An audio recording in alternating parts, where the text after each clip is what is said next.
Welcome guys. நம்ம already last வீடியோவில் otitis மீடியானா என்ன, ஸோ அதுக்கு காமனான காசஸ் என்ன, ரிஸ்க் ஃபேக்டர் என்ன, ப்ரிவென்ஷன் என்ன பண்ணலாம், மெடிகேஷன் என்னென்ன கொடுப்போம் அப்படிங்கிறதெல்லாம் டீட்டெயிலாக பேசியிருந்தோம்.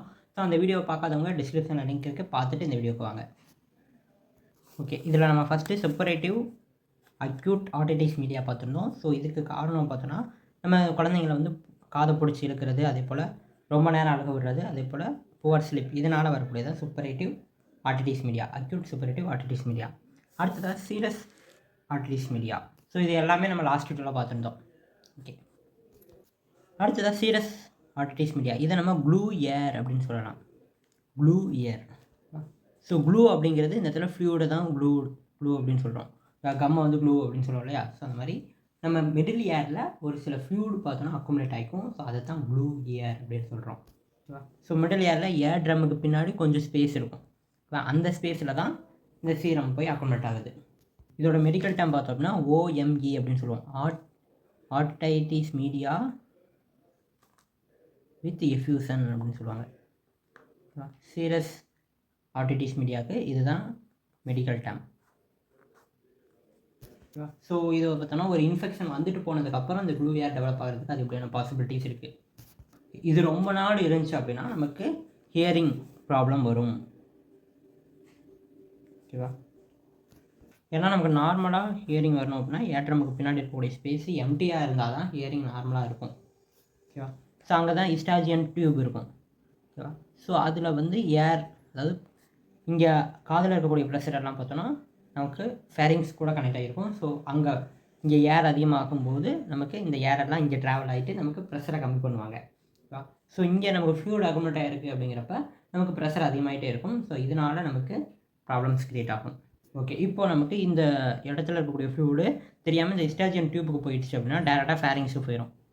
ஃபேரிங்ஸ் போயிடுச்சு அப்படின்னா அந்த குழந்தை அது தெரியாமல் ஸ்வாலோ பண்ணிடுச்சு அப்படின்னா அது இன்னும் நிறைய காம்ப்ளிகேஷனை கொண்டு வரும். சரி, இந்த ப்ளூ ஏர் அப்படிங்கிறதுக்கான ஒரிஜினல் மீனிங் பார்க்கலாம். ப்ளூனா என்னது? கம், ஒட்டுறது. ஓகேவா.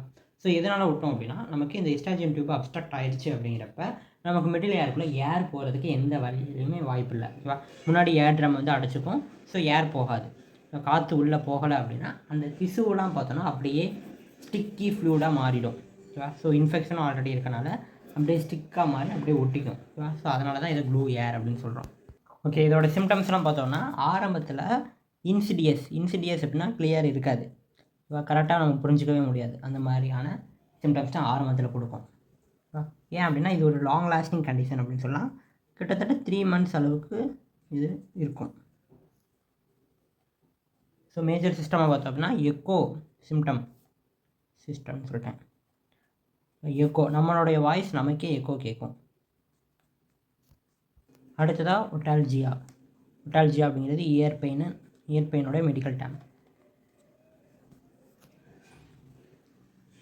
அடுத்ததாக பப்ளிங் சவுண்டு, அவங்களுக்கே பப்ளிங் சவுண்டு கேட்கும். இதெல்லாம் தவிர லாஸ்ட் சிம்டமாக அவங்களுக்கு ஹியரிங் ப்ராப்ளம் இருக்கலாம், அல்லது ஹியரிங் லாஸே கூட இருக்கலாம்.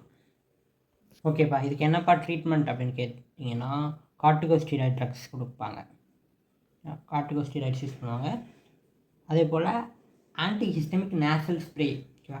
நமக்கு நோஸில் ஸ்ப்ரே அடிக்கிறது மூலமாக நமக்கு சப்போஸ் அந்த வந்து இஸ்டாஜியன் டியூப்பை வந்து அஃபெக்ட் பண்ணியிருக்கு அப்படிங்கிறப்ப அங்கே இருக்கக்கூடிய இன்ஃபெக்ஷன் எல்லாத்தையும் பார்த்தோன்னா க்ளீன் பண்ணும். ஓகே, இப்போ ஹிஸ்டமின் அப்படின்னா என்ன? ஹிஸ்டமின் அப்படின்ற ட்ரக் என்ன பண்ணும் அப்படின்னா நமக்கு fever, itching, sneezing, running nose, இந்த மாதிரியான சிம்டம்ஸ்லாம் கொண்டு வரும். ஸோ அப்போ ஆன்டி ஹிஸ்டமின் என்ன பண்ணும் அப்படின்னா இந்த மாதிரியான சிம்டம்ஸ்லாம் கொண்டு வராது. ஓகேவா. இதெல்லாம் இதுக்கு அகேன்ஸ்டாக ஒர்க் பண்ணும். ஸோ நமக்கு அலர்ஜி இருக்காது, கஃப் இருக்காது, கோல்டு இருக்காது, ஃபீவர் இருக்காது.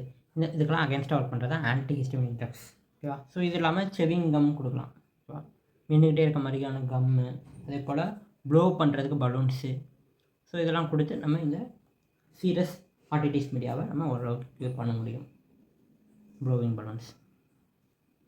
ஓகே, அடுத்ததாக க்ரோனிக். இப்போ நம்ம செப்பரேட்டிவ் பார்த்தோம், அதே போல் சீரியஸ் பார்த்தோம். இது ரெண்டுமே அக்யூட்டில் பார்த்தோம். இப்போ நம்ம க்ரோனிக் ஆர்டிடிஸ் மீடியா பற்றி பார்க்கலாம். ஓகே, இதில் பார்த்தோன்னா கிளாஸிஃபிகேஷன் இருக்குது. மியூக்கோசல், அடுத்ததாக ஸ்குவாமஸ்.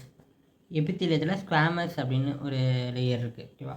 ஸோ அங்கே நமக்கு இன்ஃபர்மேஷன் ஆச்சு அப்படின்னா அது ஸ்குவாமஸ்.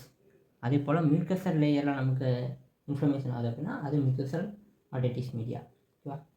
ஓகே, இந்த 2 கிளாஸிஃபிகேஷன் இருக்குது. இதில் நம்ம ட்ரீட்மெண்ட் என்ன பண்ணுவோம்?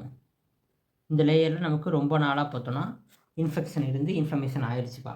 இப்போ நான் ட்ரீட்மெண்ட் என்னப்பா பண்ணுறது? ஏரில் ஃபுல்லாக கம்ப்ளீட் ட்ரை பண்ணணும். வா ஸோ ட்ரை பண்ணிட்டோம் அப்படிங்கிறப்ப நமக்கு உள்ள லிவிங் அந்த இன்ஃபெக்ஷனால் உள்ளே வாழ முடியாது. ஓகேவா? அடுத்ததாக டாபிக்கல் ஆன்டிபயோட்டிக்ஸ். இதுலேருந்து நம்ம ஆன்டிபயோட்டிக்ஸ் கொடுக்கலாம். ஓகேவா? அதே போல் ஸ்டீராய்டு ஏர் ட்ராப்ஸும் நம்ம கொடுக்கலாம். நம்ம முன்னாடி சொன்ன மாதிரி ஆன்டிஹிஸ்டமின்ஸ் இந்த ட்ரக்ஸ்லாம் கொடுக்கலாம். ஏன்னா உள்ள இன்ஃபெக்ஷனை நம்ம இப்போ ஆக்டிவேட் பண்ணுறதுனால நமக்கு ஃபீவர்லாம் வர சான்சஸ் இருக்குது. ஸோ அதனால் ஆன்டிஹிஸ்டமின் கொடுக்குறோம். ஓகேவா? ஸோ அப்படி இல்லை அப்படின்றப்ப நம்ம அந்த இன்ஃபெக்ஷனை சேஃபாக ட்ரை பண்ணி அப்படியே வெளியே எடுக்க பார்க்குறோம். ஓகேவா? ஸோ இதில் மேக்ஸிமம் நம்ம சக்ஷன் பண்ண முடியாது. ஏன்னா அவுட்டர் ஏரை தான் நம்ம ஈஸியாக சக்ஷன் பண்ண முடியும். மிடில் ஏர் அப்படிங்கிறப்ப உள்ள ஏர் ட்ரம் இருக்குது. ஸோ நம்ம அவ்வளோ ஈஸியாக சக்ஷன் பண்ண முடியாது. சக்ஷன் பண்ணாலும் ஏர் ட்ரம்முக்கு டேமேஜ் ஆகும். ஸோ ஏர் ட்ரம் டேமேஜ் ஆச்சு அப்படின்னா ஹியரிங் லாஸ் கூட வரலாம். ஸோ அந்த ஆப்ஷனை யாரும் சூஸ் பண்ண மாட்டாங்க. ஓகே, இதே மிடில் ஏரில் பார்த்தோம் அப்படின்னா இன்னொரு கண்டிஷன் இருக்குது. ஓட்டோஸ்க்ளிரோசிஸ் அப்படின்னு சொல்லுவோம். ஸ்க்ளிரோசிஸ் அப்படின்னாலே ஹார்டனிங் அப்படின்னு அர்த்தம். ஓகேவா? மிடில் ஏரில் நமக்கு ஆசிக்கல்ஸ் இருக்கு இல்லையா? ஓகேவா? மேவியஸ் இன்டர் ஸ்டாப்ஸ். இந்த ஆசிக்கல்ஸ் பார்த்தோன்னா ஹார்டனிங் ஆச்சு, அப்நார்மல் ஹார்டனிங். ஓகேவா? ஸோ நம்ம போன் பார்த்தோன்னா லைஃப் லாங் ரீமாடல் ஆகிக்கிட்டே தான் இருக்கும். இப்போ இருக்க மாதிரியே போன் நாளைக்கு இருக்குமான்னு கேட்டால் இருக்காது. ஓரளவுக்கு கொஞ்சம் சேஞ்சஸ் நடந்துகிட்டே தான் இருக்கும். ஓகேவா? ஸோ இது பார்த்தோன்னா புது புது டிஷ்யூஸாக உருவாக்கிக்கிட்டே தான் இருக்கும். ஸோ அதில் பார்த்தோன்னா அப்நார்மலாக நமக்கு போன் ரொம்பவே ஹார்ட் ஆகிடுச்சு அப்படின்னா அது வைப்ரேட் ஆக முடியாது. ஓகேவா? ஸோ அப்படி வைப்ரேட் ஆக முடியல அப்படின்னா நமக்கு சவுண்டை ஆம்ப்ளிஃபை பண்ணி இன்னர் ஏருக்கு கொண்டு போக மாட்டாங்க. ஸோ அதனால் நமக்கு ஹியரிங் லாஸ் வரும். ஆட்டோஸ்க்ளிரோசிஸ் லீட்ஸ் டு ஹியரிங் லாஸ். ஓகேவா? ஸோ ஏதாவது ஒரு போன் வைப்ரேட் ஆகாமல் ஸ்டாப் ஆகிடுச்சு அப்படின்னா கூட சவுண்ட் வேவாக ஆம்ப்ளிஃபை பண்ண முடியாது. நமக்கு ஹியரிங்கில் மிகப்பெரிய ப்ராப்ளம் வரும். ஓகேவா? ஸோ நமக்கு ஆட்டோஸ்க்ளிரோசிஸ் இருக்கிறதுக்கான சிம்டம்ஸ் என்னென்ன அப்படின்னா, ஃபஸ்ட்டு டின்னிட்டஸ். நம்ம காதுக்குள்ளே ரிங்கிங் சவுண்டு கேட்கும். உய் அப்படின்னு கேட்கும் இல்லையா? ஸோ அதான். ஒரு சில கேஸில் வெர்டிகோ நடக்கும். ஓகேவா? வெர்டிகோ அப்படிங்கிறது தலை சுற்றுறது. இது பார்த்தோன்னா நமக்கு வெஸ்டிபுலர் சிஸ்டம் இன்வால்வ் ஆகிறதுனால நமக்கு ஸ்பின்னிங் ஆஃப் த ஹெட் நடக்குது. ஸோ இதுக்கு நம்ம என்ன பண்ணலாம் அப்படின்னா ஹியரிங் எய்ட்ஸ் யூஸ் பண்ணுறது மூலமாக அந்த போன்ஸை நம்ம ஈஸியாக வைப்ரேட் பண்ண வச்சு அதில் மேலும் ஃபர்தர் ப்ராசஸை வந்து ஸ்டாப் பண்ண முடியும். ஸோ இன்னும் அது ஸ்டாப் ஆகலை அப்படிங்கிறப்ப நம்ம சர்ஜரி பண்ணணும். ஓகேவா? ஃபஸ்ட்டு ப்ரைமரியாக ஹியரிங் எய்ட்ஸ் யூஸ் பண்ணுவோம். ஸோ அது முடியல அப்படிங்கிற பட்சத்தில் நம்ம சர்ஜரி ரெக்வயர்டு. ஸோ இதுலேயும் ஒரு சில சர்ஜரி இருக்குது. ஸ்டாப்பிடெக்டமி, ஸ்டேப்ஸை ரிமூவ் பண்ணிடுவோம். ஓகேவா? ஸோ ரிமூவ் பண்ணிவிட்டு நம்ம ப்ராஸ்டட்டிக் டிவைஸை வந்து மிடில் ஏரில் ப்ளேஸ் பண்ணுவோம். ஸோ அது வைப்ரேட் ஆகிட்டு இருக்கும். ஓகேவா? ஸோ நமக்கு ஹியரிங் ரீஸ்டோர் ஆகிடும். ஓகேவா? ஸோ இந்த மாதிரியான சர்ஜரி ப்ரொசீஜர்லாம் பண்ணுவாங்க. ஓகே கைஸ், இன்றைக்கி நம்ம வீடியோவில் கம்ப்ளீட்டாக மிடில் ஏரில் இருக்கக்கூடிய இன்ஃபெக்ஷன்ஸ் எல்லாத்தை பற்றி டீட்டெயிலாக பேசிட்டோம். அதே போல் மிடில் ஏரில் வேறு என்னென்ன மாதிரியான கண்டிஷன்லாம் வரும் அப்படிங்கிறத பற்றி டீட்டெயிலாக பேசிட்டோம். தேங்க்ஸ் ஃபார் வாட்சிங் கைஸ். டாட்டா.